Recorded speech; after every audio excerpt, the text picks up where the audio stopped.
Olá, pessoal! Aqui é a Gabi Oliveira. Eu sou professora, antropóloga, mãe de 2 e moro aqui nos Estados Unidos. E esse é meu podcast Uma Estrangeira. Hoje no episódio eu entrevistei a Letícia Sarturi. A Letícia é mestre em imunologia, ela é doutora em biociências e fisiopatologia, professora universitária, roteirista e tem um podcast fantástico que chama Escuta a Ciência. Não podia ser melhor, né? Gente, a Letícia também tá no Twitter e no Instagram, então vão lá segui-la. Meu papo com ela hoje foi um papo totalmente voltado para a gente entender, né, como que Covid anda, quais são as informações que a gente precisa saber e sobre as vacinas. Eu perguntei muito para ela sobre o que a gente sabe, o que é mito, o que é verdade.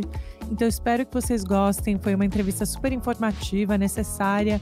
Compartilhem aí com as pessoas que têm muitas dúvidas e medos, né, sobre vacina e Covid, que eu acho que valeu muito, muito a pena. E fiquei muito feliz com a generosidade da Letícia. Tá legal, pessoal? Aproveitem meu episódio com a Letícia Sarturi. Mas super, super obrigada, Letícia, por ter topado, né, o meu contato via Twitter. Que bom que você lê mensagens diretas, né, no Twitter. Tem gente que você manda e a pessoa nunca vê. Às vezes é difícil ver, mas assim, essa época, né, doente, você fica lá, fala, vou olhar. Ah, é verdade. Então fala só para as pessoas que a gente estava falando um pouco agora, né, que você se recuperou de... Não foi de Covid, gente. Não, sigo intacta, né? O Covid não chegou em casa, Recuperei de dengue. Infelizmente, a gente ainda tem esse problema aqui no Brasil. A dengue ainda é tratada como uma doença simples, um resfriadinho, mas é uma doença altamente incapacitante, né? Eu fiquei aí uns 12 dias muito mal, apesar de estar tratando dentro de casa, né? E você sabe como você pegou? Onde? Quando? Eu tenho alguma suspeita de que nem tenha sido aqui em São Paulo mesmo, mas a gente sabe que São Paulo tem surtos, tem epidemia, na verdade, todo ano, né? Eu acho que eu peguei lá no Mato Grosso do Sul, quando fui visitar meus pais.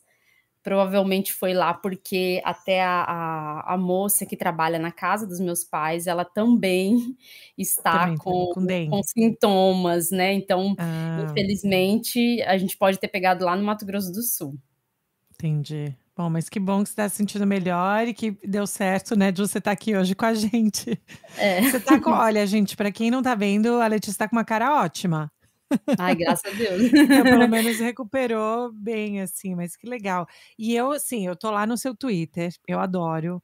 Acho que você tá fazendo um serviço tão importante, né, para todo mundo. Eu imagino que esses anos têm sido incansáveis com, né, cada ano uma demanda, cada mês, né, a gente continua nessa pandemia. Mas conta um pouco pra gente, então, qual que é a sua formação, a sua trajetória, como que você acabou falando tanto sobre Covid? Bom, eu, assim, desde o início da pandemia, eu tentei fazer alguma coisa, sabe? Aquela motivação, acho que em qualquer tipo de tragédia, porque é uma tragédia, uma pandemia, não tem como a gente falar que não é uma tragédia. Qualquer tipo de tragédia, eu acho que o ser humano ele tem essa mobilização, né, de tentar fazer com que você use o que você tem de melhor para tentar ajudar as pessoas, né? Então, acho que a gente se mobiliza a favor disso, a ajudar o outro, né? A fazer o bem comum. Então, no momento da pandemia, eu me vi assim, tentando usar alguma coisa que eu pudesse ter de bom para oferecer e tentar me mobilizar de alguma forma. Eu falei, eu tenho formação na área da saúde. Então eu pensei assim, tá, mas para a linha de frente eu não posso ir, porque eu tenho outro trabalho, eu sou professora. E também, além disso, eu também não queria me arriscar. Infelizmente, a gente também pensa na gente, na família da gente, nessa situação, então a gente não se doa assim tão completamente, né? Mas mesmo assim, eu pensei, eu posso ajudar de alguma forma, eu posso ajudar com informação, porque a desinformação tá grande. A gente recebia, às vezes, da família, em grupos de família, um monte de fake news, notícias falsas e absurdamente falsas, assim. E eu pensei, não, com algum tipo de informação básica, na área da saúde, em ciência, eu posso tentar ajudar as pessoas. E ajudar com informação é útil porque uma pessoa que não está mal informada, essa pessoa ela consegue, então, se proteger do vírus, consegue também multiplicar aquela boa informação e dessa forma ela consegue ajudar outras pessoas. Então a gente cria uma corrente, né? E aí o que eu pensei era isso. Eu posso ter uma coisa a oferecer, eu tenho a minha formação que me traz algum conhecimento na área. Eu posso estudar mais sobre a Covid, estudar mais sobre o vírus e dessa forma multiplicar essa informação nas redes sociais. Foi daí que partiu a intenção de tentar ajudar, né? Porque aí eu pensei assim que era possível ajudar de alguma forma e tentar mobilizar também outras pessoas a quererem ajudar. E aí nas redes sociais partiu a partir disso mesmo, mas eu criei o podcast meu também, Escuta Ciência, para tentar fazer esse papel chegar mais fácil às pessoas, né? Apesar de que ainda é difícil, como você falou, são 2 anos ali, a gente apanha muito, quem está divulgando ciência nas redes sociais sabe que é direto, né? Cada nova informação que você divulga, você recebe muito comentário de ódio, muito comentário assim que você nem espera quando você divulga uma simples informação receber aquele tipo de comentário. Mas a gente resiste e tenta ainda ajudar as pessoas porque a gente sabe que está ajudando, né? É por isso. Sim, é. E você é professora do quê? Você dá aula do quê? Eu dou aula, assim, de várias disciplinas, mas imunologia, farmacologia, bioquímica são as principais disciplinas que eu dou aula, por causa da minha formação que é bem voltada para essa área, né? Mas dou aula em cursos da área da saúde, biomedicina, farmácia, nutrição. Então, esses cursos são cursos que têm essas disciplinas básicas, e eu fico mais nessas disciplinas básicas mesmo, que é o meu foco de atuação, já que a minha formação é voltada para isso, né? Então, nessas disciplinas básicas, a gente consegue desenvolver aí todos esses conceitos que ajudam a entender o que é mais profundo, né? Ajudam a entender o que você tem de profundo, por exemplo, para um tratamento, né? Muita gente fala, por que esse remédio não pode ser usado para tratar Covid-19? Simplesmente porque se a gente olhar para o básico, para a fisiologia que a gente fala, né, para como que funcionaria esse remédio ali dentro da célula, esse remédio não funcionaria para a Covid-19, porque não tem plausibilidade biológica, né, não há sentido em usar esse remédio para tratar a Covid-19. Então, muita coisa das disciplinas básicas, às vezes é ignorada por quem está na parte clínica, né? Por médicos que tentam falar, não, mas esse remédio aqui, vamos testar, vamos ver se funciona, né? E aí se ignora essa parte básica, faz um salto gigantesco para usar o medicamento, né? Pula esse conhecimento básico e aí vai testando inúmeros medicamentos sem levar em consideração também ali os efeitos adversos que cada medicamento tem, porque todo medicamento tem efeito adverso. Assim, é até engraçado, porque outro dia a minha irmã perguntou para mim assim, ela ia tomar um medicamento, ou alguém que ela, não sei se era o esposo dela que ia tomar, e aí ela perguntou para mim, esse medicamento tem algum efeito adverso? Aí eu falei assim, todo medicamento tem um efeito adverso. Você está querendo saber algum efeito específico que você está observando? O que é, né? Porque todo medicamento tem efeito adverso, e eu acho que isso foi ficando mais claro durante a pandemia, né? A gente começou a conhecer um pouco mais sobre essas coisas, né? Com certeza. Eu vejo que eu sinto, às vezes, eu não sei se você também faz essa relação, mas eu sinto que existe na pandemia, todo mundo virou uma espécie de, não vocês, claramente, né, a sua comunidade que já faz isso faz tempo, mas assim, outras pessoas se consideram, né, eu sei muito do que está acontecendo, eu posso falar sobre. As pessoas viraram experts da noite pro dia, né, em Sim. coisa. E aí as pessoas, talvez por causa da velocidade das mídias sociais, talvez pelo fato da gente estar vivendo num mundo tão polarizado, né, onde dá Ibope você falar coisas assim terríveis, né, dá cliques, dá Ibope isso, mas eu fico pensando como foi algo que vocês aprenderam na sua formação, por exemplo, como se comunicar, como traduzir o que vocês aprendem para o público comum, ou isso é algo que você sente que tem toda uma comunidade de cientistas que está correndo atrás disso para tentar se aprimorar nesses últimos anos? Isso a gente não aprende. Na academia, a gente não aprende isso. Na verdade, assim, a minha formação, eu fiz mestrado e doutorado, e tanto no mestrado quanto no doutorado, a gente não tem nenhuma preparação para comunicar, nem para comunicar como docente.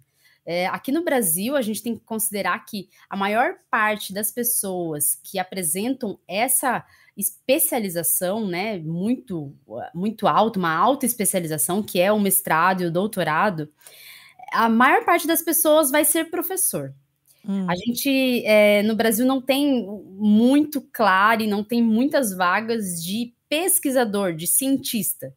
Então, a gente tem uma formação de cientista, na academia a gente recebe uma formação de cientista, mas aí a gente tem que ser professor quando a gente se forma.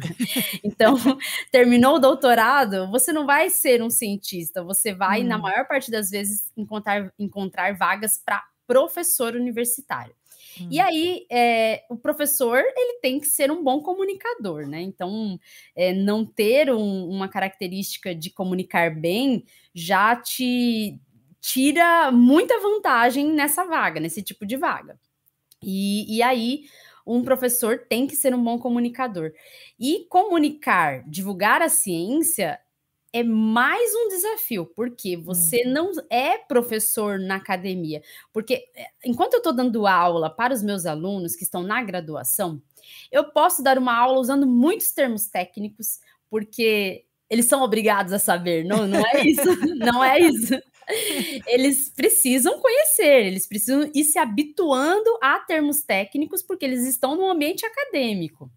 Agora, você saindo do ambiente acadêmico, você já entra numa comunicação muito mais difícil, porque é você tentar passar a informação sem usar muitos termos técnicos, se precisar usar termos técnicos, traduzir esses termos técnicos, explicar o que significa esses termos técnicos e tentar usar uma linguagem muito simples que atinja as pessoas, né? Não adianta nada eu ir lá escrever uma aula, como eu dou a aula para os meus alunos, e fazer um fio no Twitter com uma aula que eu dou para os meus alunos e chegar lá e ninguém entender o que eu estou falando, porque ninguém tem nenhum conhecimento prévio na área.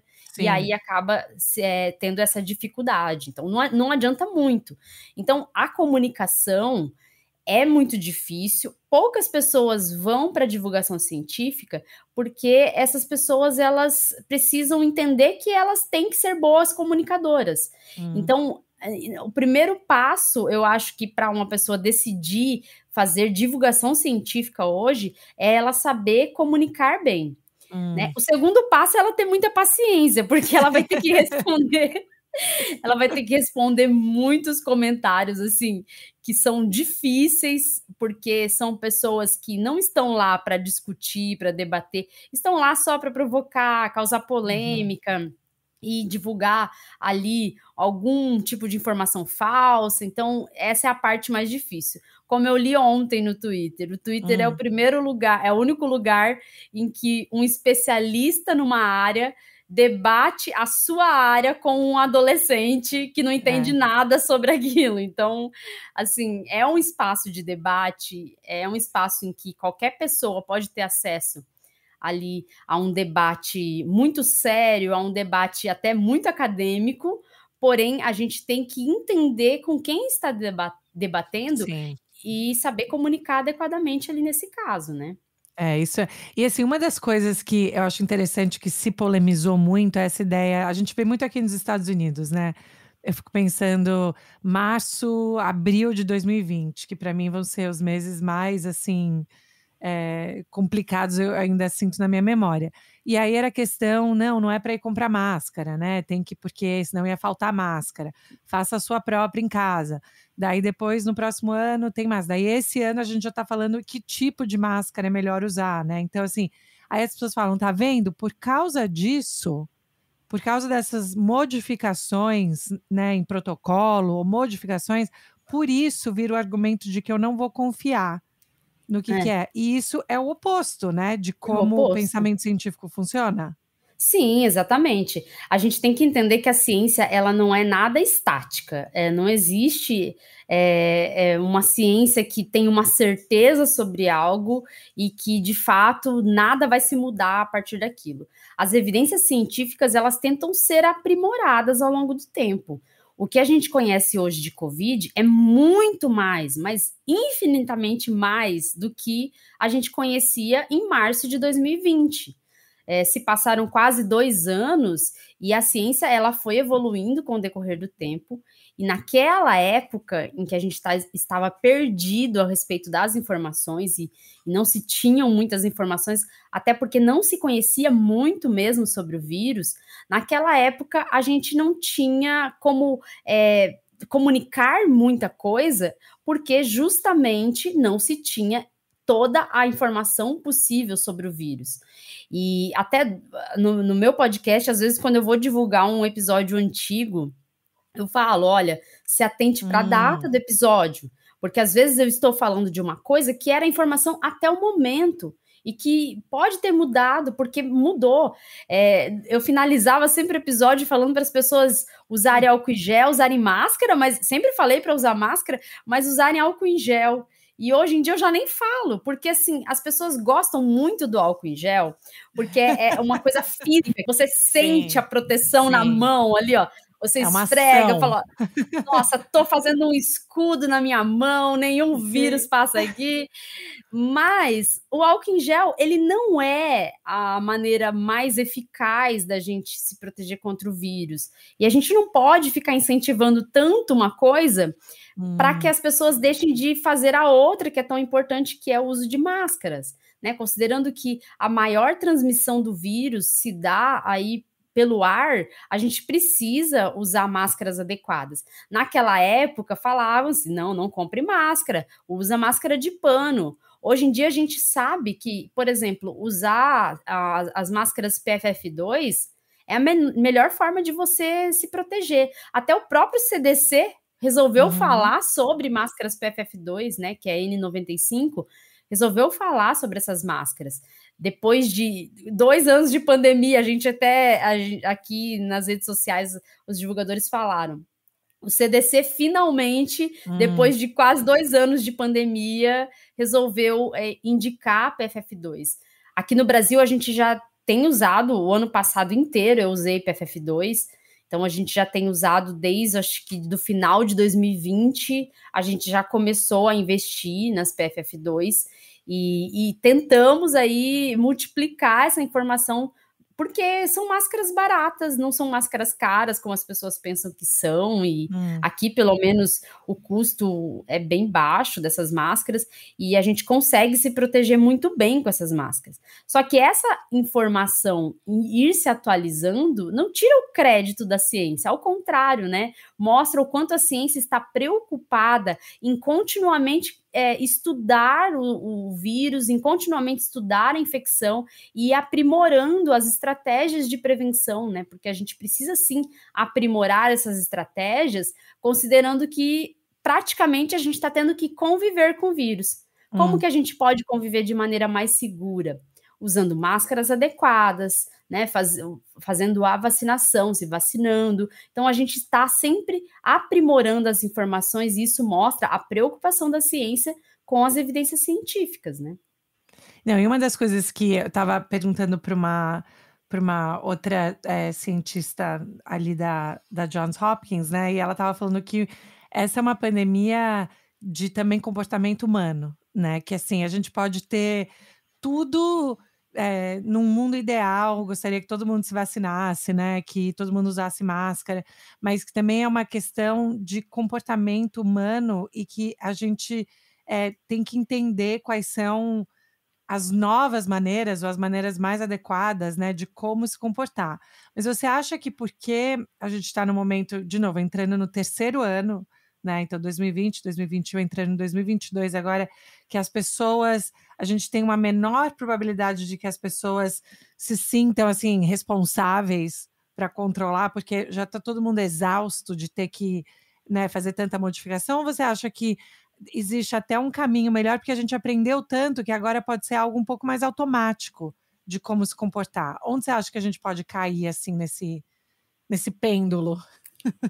Olha, eu vejo muitas pessoas cansadas, resolvendo mesmo, ignorar a situação, só que essa onda de Ômicron aqui no Brasil fez com que as pessoas tomassem de novo cuidados, né, os cuidados que tinham sido esquecidos foram retomados agora nessa fase. Só que o que eu vejo, basicamente, é que como aqui no Brasil especificamente, é, as políticas públicas não foram muito adequadas nessa conscientização de, pelo menos, tentar conviver com o vírus. Aqui Tá. as políticas públicas elas foram deficientes nesse sentido, de colocar ali o pensamento, olha, use máscara adequadamente, o vírus pega no ar, você precisa em locais fechados estar de máscara, especialmente quando está convivendo com outras pessoas, né? E explicar esses conhecimentos básicos para chegar até toda a população, porque infelizmente a divulgação científica ela não chega a todo mundo, né? Como a gente gostaria que chegasse. Muita coisa chegaria se fosse pela TV, e ainda assim na TV aqui no Brasil a gente não teve nenhuma campanha aparecendo na TV, nenhuma. Antigamente a gente via muitas campanhas como da dengue todo ano, víamos também muito, por exemplo, quando teve a pandemia de H1N1, eu lembro que tivemos campanhas. Nessa pandemia a gente não teve nenhuma campanha na TV, e a TV é o veículo que mais chega às pessoas nos rincões do Brasil, é o que chega mesmo de verdade. Então, a gente teve uma campanha deficiente, né? Então, faltou muita conscientização a respeito do que é a doença, a respeito de como se prevenir. Então, isso faltou. Então, as pessoas não sabem de verdade como lidar com isso. Elas não sabem viver, conviver com o vírus ou viver como se não tivesse o vírus. Então, elas estiveram assim, a pandemia era enquanto estava noticiando lá, morrendo 4.000 pessoas por dia. Agora eu posso não usar máscara.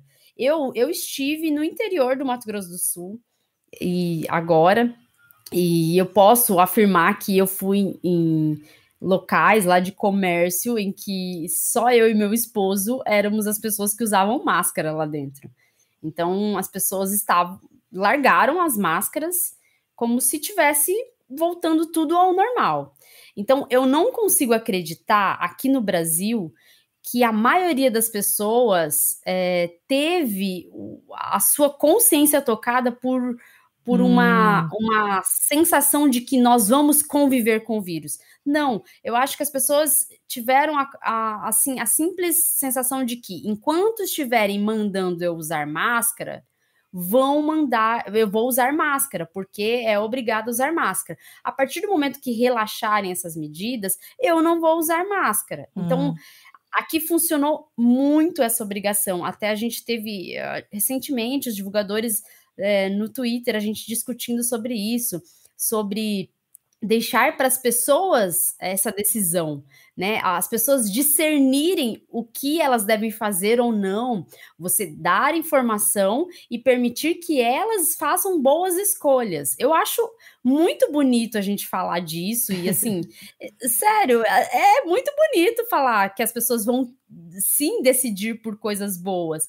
Só que eu acho muito irreal no nosso mundo se a gente não analisar todo o contexto que o Brasil está inserido, todo o contexto de informações não chegando ao interior do Brasil porque não teve nenhum tipo de informação muito clara no principal veículo que é a TV, e o fato das pessoas funcionarem aqui usando medidas de prevenção que são obrigatórias.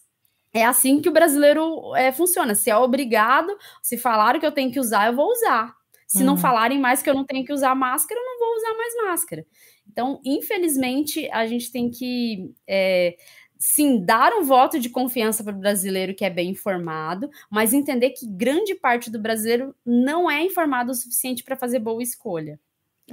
Isso é super interessante, esse debate. Eu acho fantástico pensar sobre isso. Como você falou, seria, né, no mundo ideal, seria fantástico, mas a gente também tem que pensar. Eu sempre penso que o que essa pandemia também trouxe foi essa ideia do que é um pacto público, né? Do que é um pacto comunitário.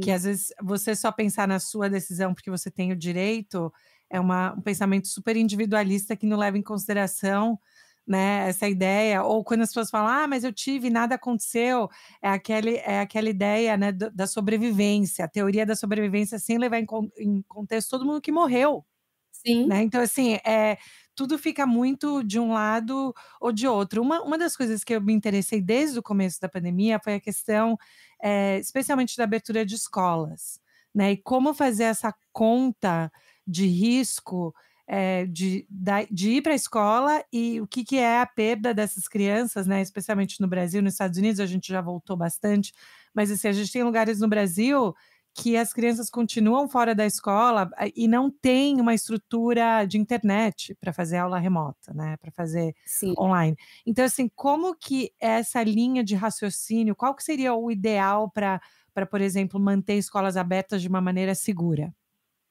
Isso é muito complicado na pandemia, porque, como você falou, a gente tem que entender o contexto do Brasil.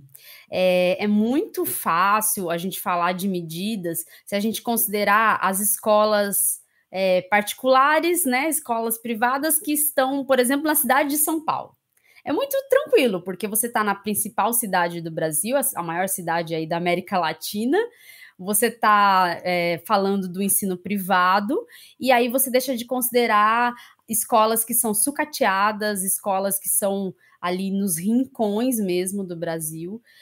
A minha mãe, ela trabalha, ela é coordenadora regional de educação, e ela me falou uma vez que tinha uma escola que ficava num porto, isolada, uma escola isolada que ficava tipo uma espécie de ilha, assim, com um rio em volta.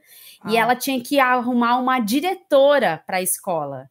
E ela não estava conseguindo uma diretora para a escola, uma escola pública, né? Uma escola pública. Então, os diretores são pessoas geralmente concursadas, né? Mas ninguém queria se candidatar para essa vaga de diretor, porque era um lugar muito distante, muito isolado. Então, a gente pensar numa escola nessa situação, que às vezes nem internet pega direito, por exemplo, e pensar no ensino híbrido, que é o que muitas escolas têm feito aqui em São Paulo, que é quando crianças que são às vezes mais suscetíveis, que têm comorbidades, ficam em casa, enquanto outras crianças vão para a escola, e essa aula é transmitida ao vivo para as crianças que estão em casa, né? Uhum. Então é uma forma de ensino bem interessante para isolar ainda os mais suscetíveis, até que sejam vacinados, né? Até que a situação se acalme um pouco. Mas isso é irreal da gente pensar nessa situação. Só que a gente, olhando para a história, em outras epidemias e pandemias, como na própria gripe espanhola, foi usado muito rádio. Olha só, foi usado muito rádio para ensinar as crianças. As crianças não tinham aula e tinham aula pela rádio. Então, você usava a transmissão de rádio e chegava às casas das crianças. Hoje em dia, a gente tem uma estrutura de ensino que permitiria, pelo menos, visitação às casas, porque tem os outros Hum. funcionários de escolas. Então, eu até falava desde o início da pandemia, eu falava assim: olha, se as crianças não têm acesso à internet, porque a gente sabe que tem muita criança que não tem acesso à internet para ter aula, poderia ser recrutado aí funcionários para irem em casa com as devidas proteções, né, usando máscara, fazendo todo esse contato meio à distância, mas pelo menos para avaliar como que a criança está indo, se ela precisa de alguma ajuda, passar algumas tarefas que as crianças podem ir fazendo em casa, né, se elas não estão conseguindo ter aula. Então, muitas alternativas poderiam ter sido pensadas, assim como o que eu estava comentando uma vez em casa, que eu falei assim, gente, como que nunca pensaram nisso? Em São Paulo tem tantos parques, poderiam ter sido feitas aulas a céu aberto. Olha, a aula vai ser no parque. Colocar cadeiras a céu aberto para as crianças, dar aula assim, inovar de alguma forma. Mas eu acho que aqui no Brasil, e não só no Brasil, no mundo inteiro, sempre se pensou que essa situação ia ser muito temporária. Pensou-se que você ia ter ali um período curto de quarentena, e dentro desse período curto de quarentena, as pessoas iam ficar em casa e depois a gente ia retornar às atividades. Ninguém pensou que a gente ia ficar nesse vai e vem, vem onda de uma variante, onda de outra variante. Ninguém pensou nessa situação. Por quê? Porque a gente não tem comissões científicas dentro da onde deveria, dos governos, né? A gente, se as políticas públicas considerassem a ciência e tivessem comissões científicas, você ia pensar ali num planejamento de pandemia muito mais adequado, pelo menos, né? E aí, por exemplo, esse tipo de aulas ao ar livre poderia ter permitido que as crianças continuassem tendo aula a pandemia inteira. Né? Porque de máscara, todo mundo ao ar livre, os riscos são muito reduzidos e a gente não teria muita preocupação com o fato de estarem ali as crianças tendo aula. Só que a gente ignorou um pouco esse planejamento e foi fazendo conforme a semana epidemiológica. Então, vamos ver como que está essa semana. A gente mantém restrição ou não mantém? E aí, esse plano, que na verdade não é um plano, porque plano de curto prazo não é plano. Não, né? Se fosse um plano de verdade, você ia considerar o longo prazo. Mas não, esse plano que ia sendo reavaliado semanalmente não funcionou. A gente tem que ser bem sincero e dizer que isso não foi um plano eficaz, tirou as crianças da escola e muito mais do que não permitir que essas crianças aprendessem matérias, né? Essas crianças perderam muito contato social com outras crianças e isso é prejudicial para o desenvolvimento infantil, a gente sabe que é, e muitas crianças hoje em dia têm um pouco de pavor de ter contato social, justamente por causa disso. Isso é super interessante, porque eu pensei nisso também no Brasil, porque aqui onde eu moro, né, em Massachusetts, 5 meses do ano, como eu estava te falando antes, né? Essa semana vai fazer -11, -12. Olha Então, que delícia. essa opção de fazer fora é muito reduzida, né? Mas o Brasil tem essa vantagem de temperaturas mais amenas, e olha que aqui eles, por muito tempo, colocaram, né, do lado de estruturas do lado de fora para que as crianças, na hora do almoço, comessem, né, do lado de fora, para não ficar todo mundo sem máscara à mesma hora comendo. Mas eu acho que é exatamente o que você falou, essa ideia de que se a gente não priorizou, nunca priorizou, daí não prioriza quando precisa e continua para o futuro sem priorizar, né? E aí fica reclamando de coisas imediatistas, sem pensar que precisa, mesmo infraestrutura, né, botar mais dinheiro em escola para expandir, para tirar as grades das janelas, para que os banheiros funcionem, para que consigam lavar as mãos, né? Tipo, tem tanta coisa faltando que eu fico muito frustrada, né? Como você pode ver. Mas eu também, assim, quando eu penso em todo o ensino no Brasil, como você não tem uma infraestrutura, pelo menos, adequada, como que uma criança vai querer estudar e vai aprender de verdade numa sala de aula, às vezes, que é escura, que é mal iluminada, que não tem janela, né? Como que uma criança vai estar segura numa escola que não tem ventilação, numa pandemia de um vírus que é transmitido pelo ar? Crianças não ficam de máscara o tempo inteiro, né? Não teve uma distribuição de PFF2, né? O que deveria ter acontecido, parece que os Estados Unidos está fazendo isso agora, distribuição sim. Aqui a gente não teve isso, pelo menos escola pública deveria ser. Ao contrário, a gente viu escola pública aqui no Brasil, governos estaduais distribuindo máscara de papel, como se máscara de papel protegesse alguma coisa, sabe? Formando... Pensa você colocar uma folha sulfite na frente da boca e fazer um buraco para colocar nas orelhas. Isso não é máscara, né? Isso é um tapa-boca ali para parecer que está usando alguma coisa de proteção. Aqui no Brasil, a gente vê, às vezes, uns absurdos, e não só no Brasil, mas, assim, a gente vê uns absurdos que a gente pensa, assim, como que tem coragem, né, de fazer esse tipo de coisa? Porque tem que ter coragem para você colocar um absurdo, assim, desse em vigência, né? Não, isso é. E aí agora falando, né, um pouquinho sobre a questão da vacina. E mais, mais essa questão, né, de vacina para crianças, uma das coisas que eu fiquei impressionada, aqui nos Estados Unidos tem muito, né, tem um movimento anti-vacina, que vem há muito tempo acontecendo, não é de agora, e ele ganha força dependendo da questão política e tal. Eu sempre, assim, crescendo no Brasil, para mim a vacina sempre foi tomar vacina é uma coisa que a gente faz muito bem, nunca teve, né, problema. E eu estava perguntando isso outro dia, a carteira vacinal, né, das crianças, ela evolve, né, ela muda. Não é que ela é estática, fica lá parada do mesmo jeito. Sempre tem ajustes, tem vacinas novas que vêm e tal. Mas aí por que você atribui tanta confusão? Eu tenho algumas hipóteses, mas tanta confusão nessa discussão de vacina em criança num país que tem uma história e uma cultura tão forte de boa cobertura, né, de vacinação. Sim, sim. Aqui no Brasil, a gente já começou a ver queda em cobertura vacinal, já não é de hoje, né? Já vem aí de uns 5 anos. Você começou já aqui no Brasil, a gente já viu, teve queda na cobertura vacinal de sarampo, né? Tanto que apareceram alguns casos de sarampo.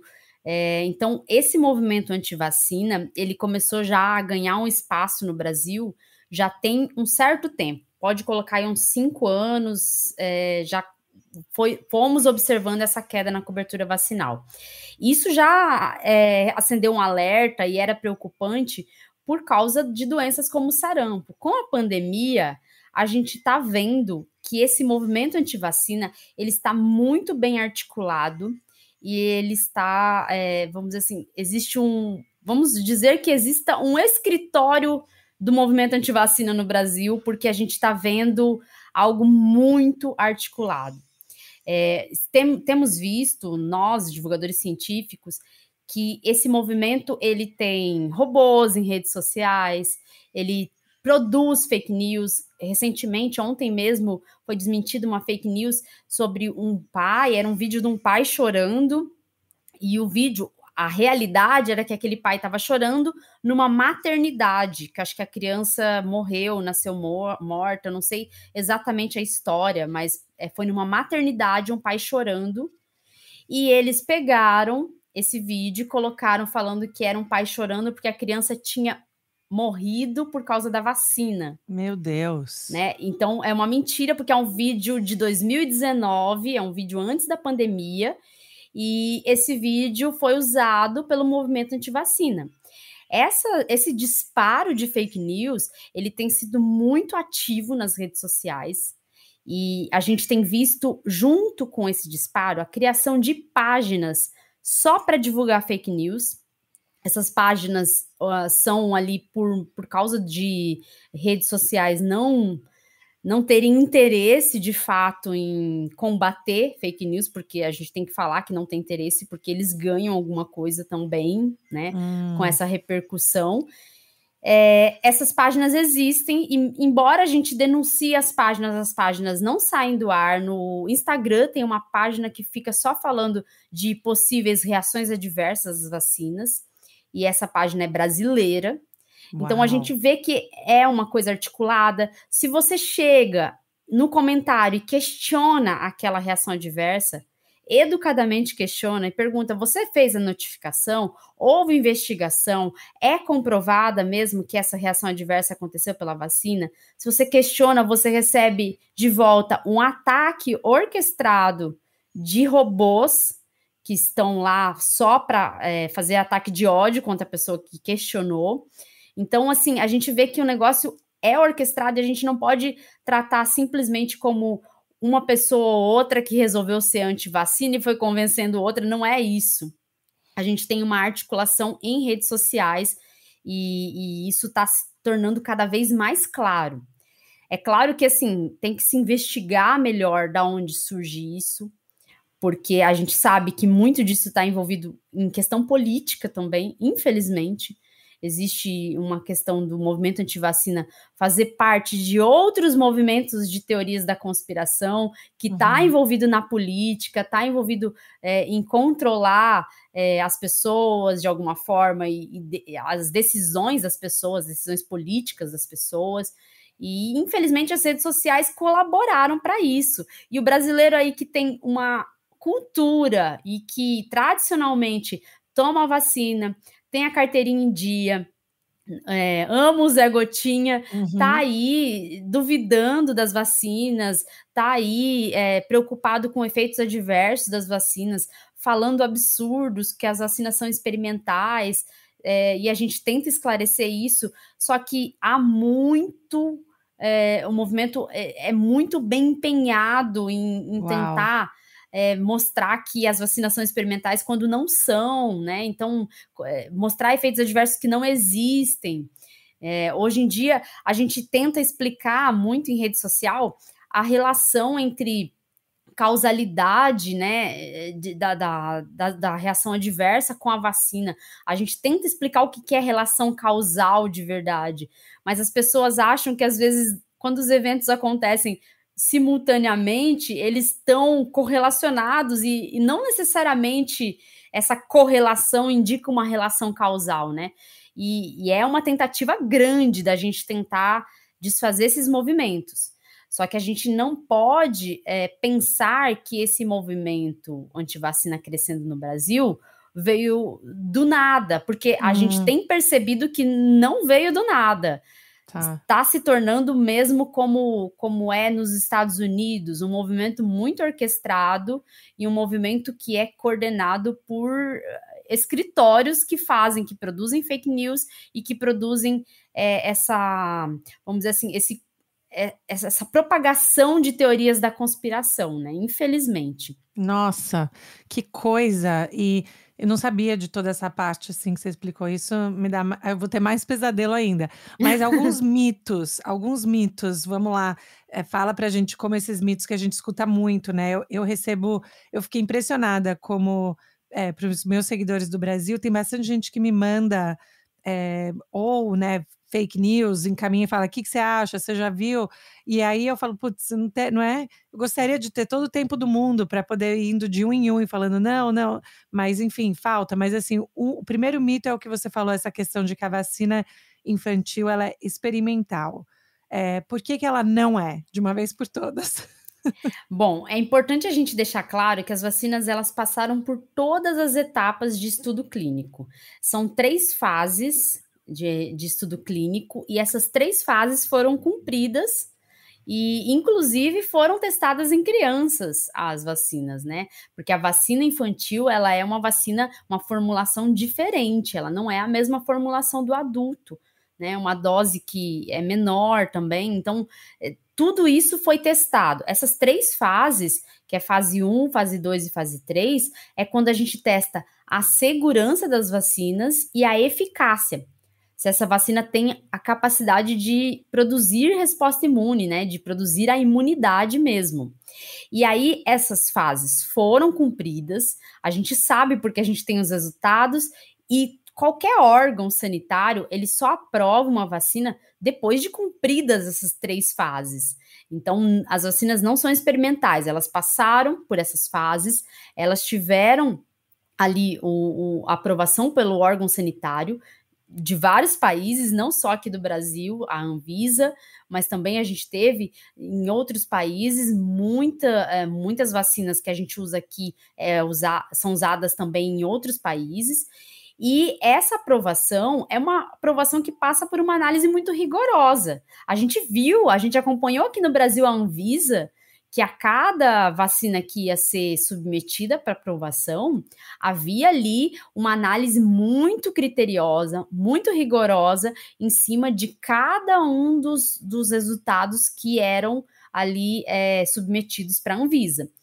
E esses resultados partiram dessas pesquisas, da fase 1, da fase 2 e da fase 3. A fase 3 é a fase em que a gente tem pessoas que usam placebo e outras pessoas que usam a vacina, né? Então, é o estudo randomizado mesmo, é o estudo da fase 3. A partir da fase 3, que a gente tem a análise de eficácia, e por isso que a gente pode submeter só depois da fase 3. Porque se a vacina não tem eficácia, se você não tem como calcular a eficácia, a Anvisa não vai nem aceitar você submeter. Né? Você precisa ter... A OMS tinha colocado como eficácia mínima uma eficácia de 50% das vacinas. Então, se você não fizesse a fase 3, você não ia chegar a esse resultado de eficácia e, consequentemente, não ia nem chegar a submeter para um órgão sanitário. Nessa fase 3, a gente teve uma fase 3 muito mais rápida do que costuma ser, e esse motivo é importante da gente falar, porque a gente teve a infecção ativa, né? O que é a infecção ativa? Transmissão muito alta do vírus. Então, com a transmissão muito alta, rapidamente a gente atinge o número de pessoas infectadas necessárias para que você tenha o cálculo da eficácia. Então, rapidamente se atingiram esse número de pessoas. Não é que as pessoas vão sair sem máscara, vão ser vida louca, vão sair por aí. Não, não é isso. O que acontece é que as pessoas, elas vivem as suas vidas normalmente, e quando se atinge o número de infectados, porque infelizmente as pessoas acabam pegando a doença, aí você faz o cálculo da eficácia. E aí, a partir daí, você consegue submeter. E além disso tudo, a gente tem que entender que a pandemia atingiu todos os países. A gente teve um empenho financeiro também, muito investimento foi feito para que essas vacinas elas fossem estudadas e que tivéssemos como resultado uma vacinação aí em massa da população, né? Então, para que acontecesse isso, precisava de dinheiro. Nem toda vacina que está em estudo, nem todo medicamento que está em estudo tem um investimento tão grande como teve. Ciência é caro, ciência custa muito alto. E recrutar pacientes também é difícil. Só que com essa pandemia, muita gente quis participar como voluntário do estudo para promover logo essa vacina, para que a gente tivesse logo aí uma forma melhor de se prevenir da doença. E realmente tudo isso junto acelera os estudos e faz com que as pessoas pensem que tivessem pulado etapas, mas não pulou nenhuma etapa. Todas as etapas foram cumpridas. O que a gente está vivendo hoje é a etapa de farmacovigilância, que é uma etapa que chamamos também de fase 4. Não quer dizer que isso é um estudo, porque todo medicamento, toda vacina, quando é aprovada, entra automaticamente na fase 4. A fase 4 é a fase em que a população está usando o medicamento ou a vacina. E aí, nessa fase 4, os efeitos adversos que não apareceram nos estudos vão ser notificados. Então, é importante sim que cada pessoa que tem efeito adverso notifique o seu efeito adverso, desde que não seja também um efeito adverso que já seja comum e que já esteja na bula da vacina. A intenção agora dessa fase é que se tenha notificação de efeito adverso que não aconteceu durante o estudo, que não foi observado durante o estudo, para que seja analisado se foi pela vacina esse efeito adverso. E sendo efeitos adversos graves, e se forem efeitos adversos graves frequentes, e a vacinação estiver provocando mais dano do que benefício, o que não está acontecendo, né? Não está acontecendo isso, a vacinação provoca mais benefício do que dano. Aí sim a gente vai analisar, né? Os órgãos vão analisar, os órgãos sanitários, se essa vacina tem que ser descontinuada. Isso para qualquer medicamento. O que a gente sabe é que tem muitas notificações acontecendo de notificações mal intencionadas também. Então, se tem lá a pessoa infartou, uma pessoa vacinada infartou, a pessoa vai lá e notifica como efeito adverso da vacina. E nem todo infarto acontece por causa da vacina. Tem muita gente que vai morrer de infarto ainda, como já morria antes da pandemia. Né? A realidade é essa. A gente não tem que pensar agora que tudo que acontece com a pessoa, qualquer evento súbito, qualquer doença aguda que atinge uma pessoa, acontece por causa da vacina, porque não é assim que funciona. É importante notificar, mas não notificar aí coisas que não tenham relação nenhuma com a vacina, né? Eu acho que com a questão das crianças, o que eu escuto muito aqui, e eu já vacinei o meu filho de 7 anos, né, o Jack. Eu tenho um de 4 que ainda não pode, mas o aniversário dele é 30 de maio, então, para ele fazer 5.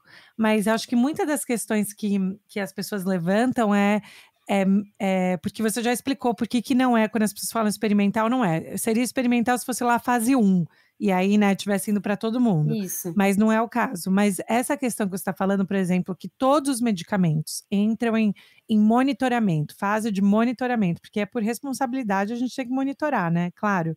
Mas se as pessoas quiserem falar, mas e se acontecer um efeito adverso específico com o meu filho, né, ou com a minha filha? E aí, essa conta de tudo bem, mas a probabilidade, né, da criança pegar Covid e ter algum risco grave é alta também. Sim. Sim. Então, assim, essa é a conta também, né? Mesmo porque eu tento falar assim, as pessoas, eu tento falar assim, bom, tem 3 grupos de pais. Tem o grupo 1, que a vacina começou, os pais estão lá. Quero vacinar, né? Sou o primeiro da fila. E tem o grupo 3, que é assim, sou contra, isso é um absurdo, isso é teoria da conspiração, tudo isso. E tem o grupo 2, que quer, mas está ali hesitando, está ali assim, olha, eu não tenho certeza, eu quero esperar mais tempo. E quando as pessoas falam, eu quero esperar mais tempo, qual é o risco de falar que eu quero esperar mais tempo? Pois é, a gente está num cenário de uma onda de uma variante altamente transmissível. Então, agora a gente tem que considerar que as pessoas mais suscetíveis são aquelas não vacinadas, que incluem as crianças. Porque aqui no Brasil a campanha de vacinação começou recentemente, né? Tem uma semana. Então, a gente tem que analisar muito bem os riscos. Qual é o risco maior? O risco maior é de pegar Covid e adoecer gravemente pela Covid. Isso porque a Omicron não é uma doença leve, não provoca uma doença leve, como muita gente falava no início, a Omicron é leve. Não é. A gente tendo pessoas vacinadas sendo acometidas, o que pode acontecer, a gente pode ter doença leve sim nessas pessoas, mas as pessoas mais suscetíveis estão morrendo, estão indo para a UTI. Tem aqui no Brasil já várias UTIs pediátricas que estão lotadas, que não tem mais vaga. Então, o risco do seu filho, da sua filha, ir para uma UTI é muito maior pela Covid do que pela vacina. Especialmente nesse momento que a gente tem uma alta taxa de transmissão. Aqui no Brasil, estamos tendo aí mais de 200 mil casos positivos por dia. Isso porque não tem teste para todo mundo. Então, a realidade é que 200 mil estão sendo testados e estão dando positivo. Mas pode ser que tenhamos outros 200 mil que não estejam sendo testados. Quando eu iniciei aí os meus sintomas de dengue, eu achei que poderia ser Covid, né? Com essa onda de Ômicron, a gente fica pensando que pode ser, apesar de ficar em casa, se cuidar, sair sempre de PFF2, eu falei, não, vou testar para Covid. Mas não conseguia fazer teste, porque não tinha teste. Foi um sacrifício conseguir fazer um teste e só consegui fazer teste de antígeno, porque teste RT-PCR, os laboratórios de São Paulo estavam falando que só coletariam a amostra para daqui a 10 dias, quando às vezes pode ser que nem dê mais positivo. Então, considerando que a gente tem uma onda de uma variante altamente transmissível, e que as crianças estão suscetíveis, o risco da criança adoecer pela Covid é muito maior pela vacina, considerando o fato de que nos estudos da vacina a gente já teve pouquíssimos casos de crianças que tiveram algum efeito adverso pela vacina. A gente não teve nenhuma morte nos estudos. E ainda, nos Estados Unidos, que a gente já teve aí cerca de 9 milhões de crianças vacinadas, a gente não teve nenhum óbito causado pela vacina. Os efeitos adversos mais graves, que são miocardite, foram tratados. a maioria das crianças já tiveram alta, se eu não me engano, foram poucas crianças, acho que cerca de 12 crianças, pelo que eu li, e de 9 milhões. 9 milhões. Em 9 milhões. Então, assim, é uma coisa muito rara de se acontecer. Então, se a gente pensar que a gente está falando de um efeito adverso muito raro e a vacinação traz um benefício muito grande, diminui a chance de adoecimento, diminui a chance de, nesse momento, você ter que levar o seu filho para o hospital e correr o risco de não ter uma vaga de UTI para o seu filho. Então, assim, é muito melhor vacinar, o benefício da vacinação é muito grande e a gente tem que reconhecer isso. As vacinas, elas têm diminuído os casos graves, diminuído os óbitos, é óbvio, são fatos. Mais do que dados científicos, são fatos. A gente sabe que dentro dos hospitais, se você conversa com médicos plantonistas, dos casos de pessoas que estão gravemente internadas com a doença grave mesmo, essas pessoas, a maioria são não vacinadas. Então, a gente pode olhar para os fatos, a gente pode olhar para os dados e reconhecer o benefício da vacinação. Até mesmo nas crianças, que apesar de a gente ter aí um menor acometimento de crianças, talvez esse menor acometimento era porque as crianças estavam mais em casa do que os adultos, considerando que as aulas não estavam ocorrendo presencialmente, começaram ali mais para o final do ano aqui no Brasil. A gente tem que reconhecer que a vacinação é importante. E isso é para qualquer medicamento, qualquer vacina. A gente analisa risco-benefício. O risco é muito baixo de vacinar e o benefício é muito alto. Então, você tem que fazer a escolha. Você quer que seu filho se arrisque a pegar um vírus que pode levar a ter sequelas, porque tem crianças com sequelas, inclusive sequelas neurológicas, cognitivas, ou então ir para uma UTI, correr o risco de ir a óbito, ou você quer ali correr um risco muito baixo de ter um efeito adverso que é tratável, né, que é possível tratar, e aí a sua criança vai ficar protegida. Então, avaliar risco-benefício é para tudo na vida. A gente avalia risco-benefício para qualquer medicamento. Se você vai tomar um medicamento para dor, você avalia risco-benefício, porque se você olhar a bula, você vai ver que tem efeitos adversos gravíssimos associados, às vezes, a um medicamento que você toma para dor de cabeça. Então, é necessário que a gente entenda que isso sempre existiu, efeito adverso sempre existiu, mas nem por isso a gente se arrisca a ter uma doença por causa de um efeito adverso, né? A gente não se arrisca. Eu fiquei, durante essa pandemia, eu comecei a realmente ler as bulas. E eu falei, gente do céu, essas bulas aqui. Tá? Mas assim, a última pergunta dos mitos, porque eu sei que a gente está quase aqui no horário, você já foi muito generosa aqui com o seu tempo. Mas também outra pergunta que eu recebo muito, meio na linha da teoria da conspiração, é o pessoal que fala assim: mas é que tem muita vantagem para as farmacêuticas. E é por isso que eles estão empurrando as vacinas, porque tem muita vantagem, muito dinheiro que a Pfizer está ganhando, que a Moderna está ganhando, que a Johnson & Johnson, a Janssen está ganhando, e é por isso que eles querem vacinar todo mundo. Como que a gente explica isso no contexto de que todos esses remédios já vêm de empresas, né, que já estão ganhando dinheiro de qualquer maneira? Sim. Bom, se a gente usar esse pensamento, a gente morre com uma infecção de garganta sem tomar antibiótico, né? A gente esquece que a indústria de medicamentos, ela trouxe muitos benefícios para a humanidade.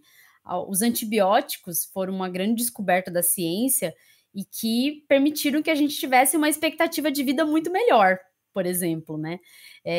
Se fôssemos voltar aí na história e analisar que as pessoas morriam por infecções muito simples, infecções que evoluíam, que não existia antibiótico e simplesmente você teria ali uma morte, às vezes por uma infecção urinária que subiu muito no rim e você teve ali uma infecção generalizada e morreu, morre com 35 anos de idade, né? Morria. E a gente, com os antibióticos, a era dos antibióticos trouxe aí uma expectativa de vida melhor. As vacinas, então, melhoraram muito a nossa expectativa de vida, porque com a vacinação, muitas doenças infecciosas que não eram controladas, a gente conseguiu controlar por meio da vacinação. Algumas até erradicamos. A varíola, por exemplo, que matava muito, a gente conseguiu erradicar a varíola pela vacinação. Então, a gente tem o controle de doenças infecciosas, a gente tem vários benefícios para a nossa saúde que veio da indústria farmacêutica, e se a gente pensar só no lucro que a indústria farmacêutica ganha, né, com vacinas, com medicamento, a gente simplesmente vai viver doente e vai aceitar morrer doente sem fazer nenhum tratamento. Né? E então nós temos que pensar que hoje em dia a gente depende dos medicamentos, a gente depende das vacinas para que a gente tenha de verdade a nossa saúde plena, né, completa. A gente precisa desses medicamentos, de vacinas. Se a gente pensar hoje em dia, quando a nossa vida de escritório, de ficar dentro de ambientes fechados, não permite que a gente tenha às vezes muito contato com o sol. Se a gente vai fazer um exame de vitamina D, a gente vê que a nossa vitamina D está baixa. O que a gente vai fazer? A gente vai fazer uma reposição de vitamina D, que vem da indústria farmacêutica também. Então, hoje em dia, a gente tem muitos benefícios que vieram pela indústria e várias empresas, além das indústrias farmacêuticas, colaboram com o nosso dia a dia. A gente tem que reconhecer isso.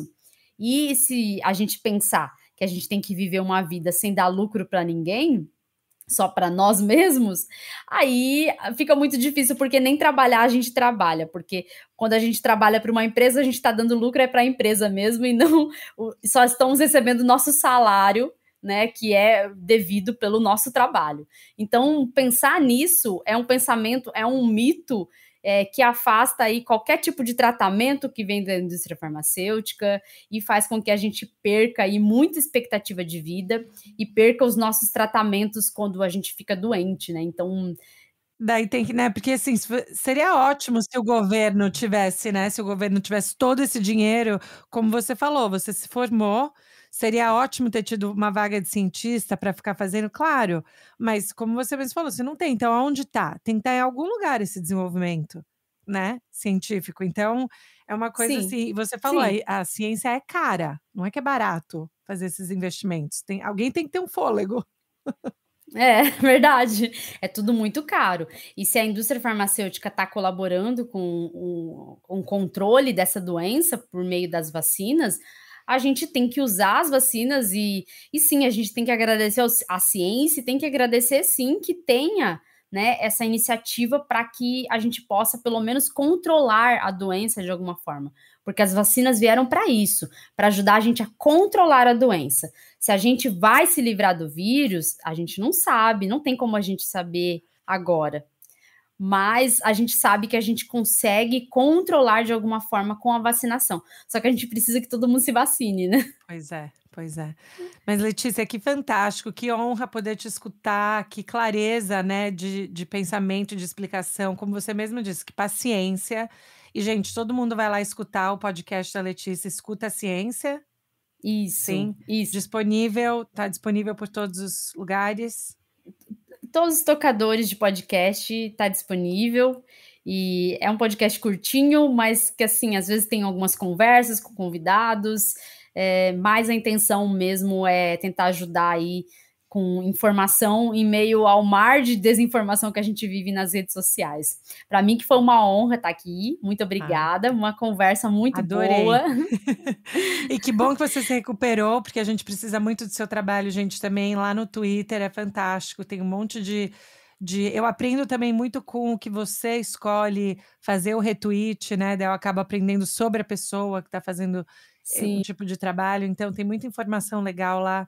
Parabéns pelo trabalho, pela paciência, pela obrigada. determinação. É ótimo ter gente como você, né, que está fazendo esse trabalho, e imagino que é um trabalho que você faz em cima já do trabalho que você tem, né? Então é Sim. na sua hora extra. É, não é fácil. Às vezes não dá tempo, especialmente quando você fica doente, então fica mais difícil ainda. Mas a gente tenta, pelo menos, ajudar aí algumas pessoas, tentar colocar um pouco de informação e tirar dúvidas, né? Porque as pessoas estão cheias de dúvidas e não tem quem as tire. Sim, e dúvida e medos e tudo isso, tudo bem, né? Ter e perguntar. O Sim, problema é espalhar desinformação ou atrapalhar, né, processos que já estão, isso, enfim. Mas adorei, volte sempre. Obrigada, Gabi, foi muito bom estar aqui Tomara com que a você. próxima vez que a gente converse seja porque, olha só, não tem mais as variáveis e tá tudo... Mas tomara. Adorei. Fantástico. Então tá bom, um abração, Letícia, obrigada, boa semana. Obrigada, tchau, tchau.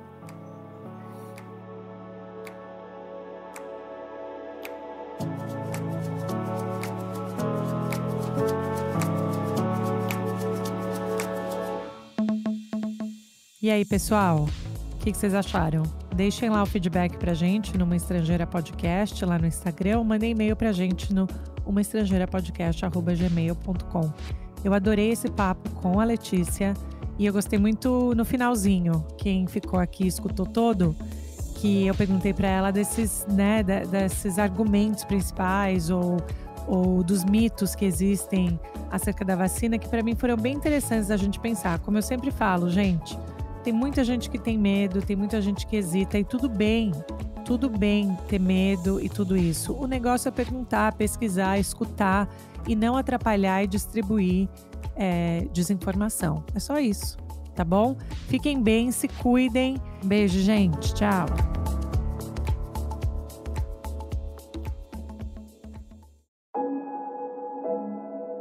Esse podcast foi editado por Fábio Guerrara.